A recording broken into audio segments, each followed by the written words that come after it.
Teacher আছে, বসে আছে, পড়াবে, নাচের মাঠে আছে। নাসির নাই। নাচের নেই মাঠে, কি তো খেলতেছে।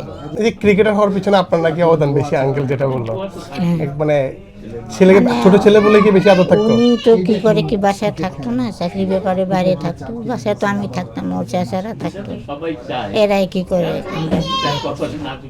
কোথায় নাচের, কোথায় টিচার আছে, বসে আছে, পড়াবে, নাচের মাঠে আছে। নাসির নাই। নাচের নেই মাঠে, কি তো খেলতেছে ক্রিকেট। আর তারপরে ওইখানে একটা সাইকেল ছিল, ও নিয়ে যেত, ওকে প্র্যাকটিস শিখাইতো। ওর 10-11 বছর বয়স থেকেও মনে করো কেউ বাইরে বাইরে।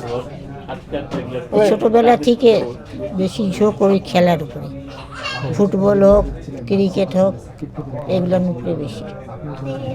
এই যে যখন ক্রিকেটটা খেলে, আপনি কখন মনে হয়েছে যে না, ক্রিকেট খেলে আসলে কিছু একটা করতে পারবে? এটা হয়েছে কি, একটা হইলেও গেছে তো, জাতীয় টিমে চান্স পাইছে, এটাই আল্লাহর কাছে লাখ লাখ শুকর।